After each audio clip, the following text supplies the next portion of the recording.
سلام بچه ها، شما به ویدیو من تو آموزش یک پنل خیلی خوب. اگه ویدیو بازی داشت به 1000 نه 1000 زیاده، به 1000 که اساس خیلی زیاده، به 100 تا برسه حتما این پنل رو تو معرفی میکنیم. خب این پنل هم رایگان میدیم و عشق کنید. پنل چی بهتون بگم که پنل مثل چی نشان بزنید ولی پد بخوره، ولی بازیتون رو خیلی بهتر میکنه. یعنی 100% بهتون تضمین میدم که بازیتون خیلی بهتر میشه. حالا خیلی هم دیگه نه ولی بهتر میشه. همین شکلیه. اینجا که یک هد مشکل اینجا براتون زدم، عشق کنید. این هد عشق کنید. و بچه ها حتما لایک و کامنت همچی بذارید.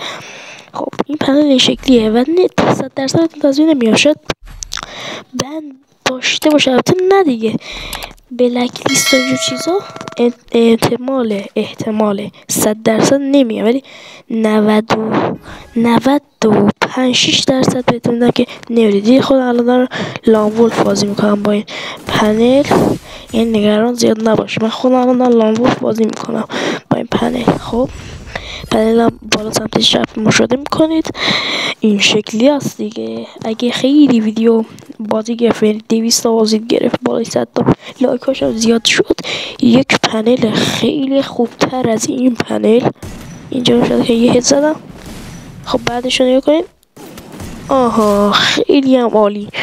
خب یک پنل 2 برابر این بهتون میدم که شما بخواید همین رو بخرید، اون پنل دیگه بخرید خیلی هزینه کنید. من بهتون میدم اگه خیلی دیگه بازدید و لایک اینا بگیره، فعلا این پنل خیلی خوبه.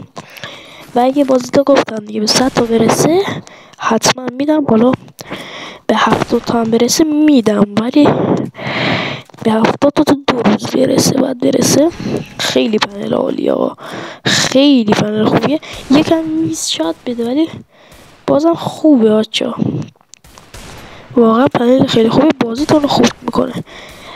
یعنی مثلا دیگه فکر نکنید مثلا پنل شکلی که مثلا پنل بزنید همه تیراتون هد بخوره بزنید به وستش حساب شده، اون شکلی نیستش، ولی حالا بازیتون خیلی تاثیر داره. خیلی مثلا بازیتون از دیگه رو به رو میشه. ولی دیگه بازم بستگی به با تماشا بازدیداتون و حمایتاتون اینا باشه.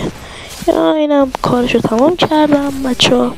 دیدی که چقدر راحت بچه‌ها، یه دست فقط زد که اونم خودم دادمش، بقیه رو زدم جرش دادم دیگه.